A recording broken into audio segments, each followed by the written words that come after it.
go in search of one of the most elusive places on Earth. It can be in some far distant remote area or hidden in plain sight. Many have ventured forth in search of this wondrous place with its untold wonders. Few ever find it. Today we go in search of the closet of lost gold.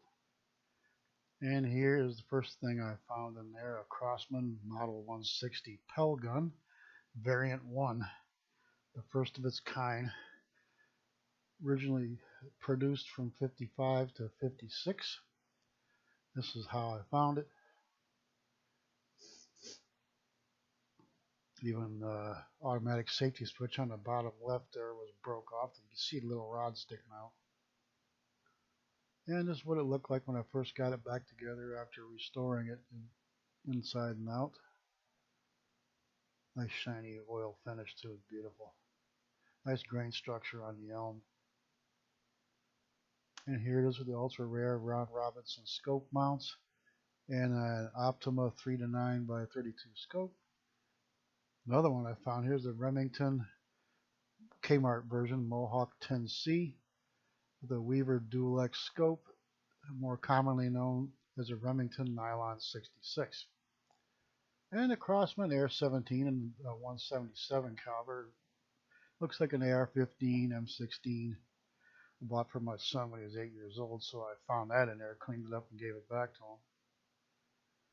him. And here's the box it came in I finally found. And there was something interesting inside, but this is a couple of overall views of what the box looked like. It's still in very good condition, so I want to give that back to him too. Made in USA. Well, you don't see that too much anymore. And the CBA 45 caliber Kentucky rifle kit I built back in '78, and what it looks like now under restoration. That's the barrel down below there. And what's called a possibles bag to carry your muzzle loaded shooting stuff in. Nice heavy tooled leather, classic colonial design. Lift the flap up and there's some more tooling detail. That was nice. And the bag's contents, the 490 thousandths balls for the 50 caliber, powder measure, nipple wrench, and Hoppy's nitro solvent and lubricating oil. Don't see that much anymore. Old nitro solvent. And here's the Hornady 50 caliber balls with the powder measure with click positions. And this is a Remington semi-automatic 22 rifle, one of the first civilian semi-automatics built solely for civilian use.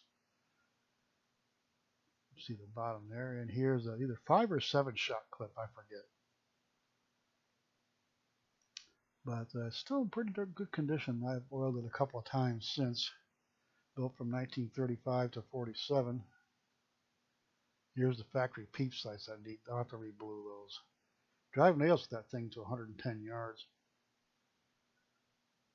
And the Thompson Center 50 caliber Hawken rifle. I bought it at a gun show at the Lorain County Fairgrounds. Original factory option cherry stock too. And this was a short Lee Enfield 303 caliber Mark III built for the Australian Army in 1918.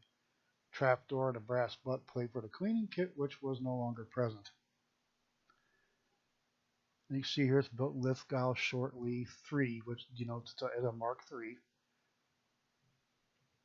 Here's some details on top of the receiver here. The next frame is a little better. I don't know what some of these markings mean. See some more of these markings as we go along here on this old Enfield. 2,500 yard rear sight. Here's the safety trip, which on the back of that lug there also had a flip up peep sight they removed. Some more markings, and the fact that it's a factory refurbished in 1953. And here again is some more of the markings.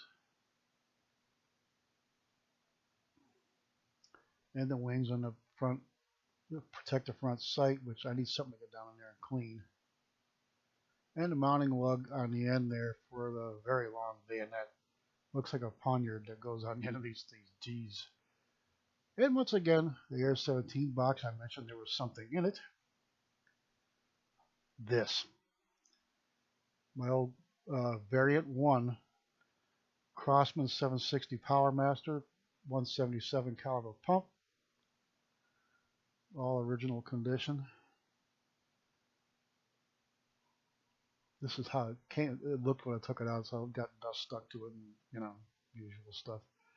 Broke the stock. They're going leatherneck on a rabbit's noggin with it. Hit a little too hard with the buttstock. And a view from above. Can't use the speed loaders on this one. There's the notch around where the bolt goes past isn't deep enough. And here's the steep ramp front sight all old Crossmans had for some reason.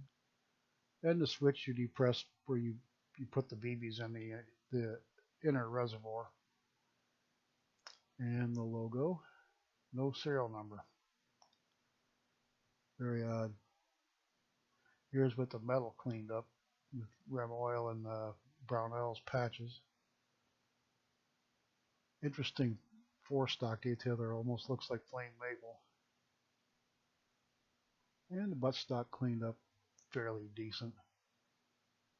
A little bit of that flame maple detail on it too. And here it is with the stock oil.